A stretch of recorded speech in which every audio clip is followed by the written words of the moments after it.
माझा मुलगा 10 वर्षाचा आहे. त्याला टायफॉइड आणि निमोनिया झाला होता. आम्ही 3 दिवसापासून इथे ॲडमिट होतो. रात्री आम्हाला त्यांनी डिस्चार्ज दिला आणि त्या डॉक्टरांनी त्याला मेडिसिन ज्या लिहून दिल्या त्या एका पेजीवरती दुसऱ्या पेशंटच्या पण मेडिसिन लिहून दिल्या. आम्हाला माहिती नव्हतं. आम्ही रात्री मेडिकलमध्ये जाऊन गोळ्या औषधं सगळे घेऊन आलो त्यांच्या सांगण्याप्रमाणे. त्याच्यानंतर आम्ही ज्या गोळ्या त्या डॉक्टरला दाखवायला आलो की ह्या गोळ्या बघा बरोबर आहेत का, तर डॉक्टर बोलले का हां या गोळ्या बरोबर आहेत. त्यांनी टिकमार करून सकाळ संध्याकाळ 2 टाईम दिवसातनं जेवढ्या खायच्या तेवढ्या सगळ्या त्यांनी गोळ्या लिहून दिल्या.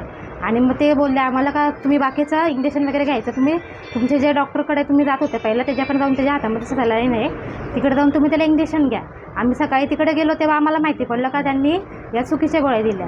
कुठल्या गोळ्या दिल्या? शुगरच्या गोळ्या दिल्या आणि अजून रक्त पातळ व्हायच्या दुसऱ्या अजून ज्या दुसऱ्या पेशंटच्या ज्या गोळ्या होत्या सगळ्या त्या गोळ्या त्याच्यावरती लिहून. त्याला काहीच नाही, त्याला फक्त टायफॉइड आणि निमोनिया होता.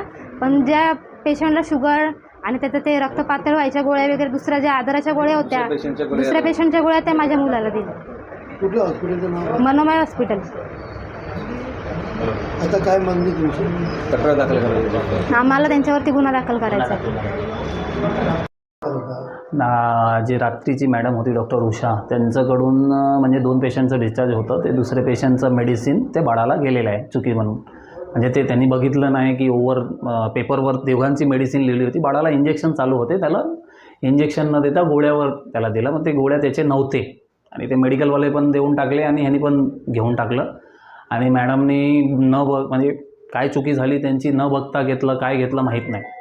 मग त्यांनी काय केलं की मेडिसिन घ्या असं म्हटलं. आणि त्यामध्ये मेडिसिन चुकीचं होते. आम्ही मान्य करतो आहे मेडिसिन रॉंग होते सर्व.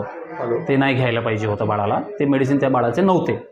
तर त्या बाळाला नव्हते तर मी सकाळी जसं आलो मॉर्निंगला ड्युटीला मी विचारलं की काय पेशंट येऊन बघतो की ह्या पेशंटला मेडिसिन गेलं, डिस्चार्ज मेडिसिन गेलं बरोबर गेलं. तर आम्ही त्याच्यासाठी 2 दिवस इंजेक्शनसाठी ते बाळाला बोलवलं होतं की त्याचे जे बाकीचे ट्रीटमेंट राहिले होते त्याला लंग्समध्ये इन्फेक्शन होता.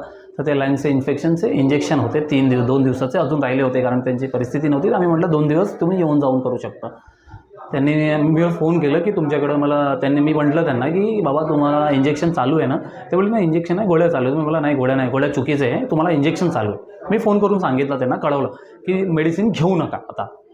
तर तेच त्यांचं म्हणणं आहे की असं आहे तसं आहे ते बोलत होते. मग त्यांना समजवायचा प्रयत्न आम्ही करतोय. कडू बोल वृत्तवाहिनी, सत्याचा कडवट आवाज.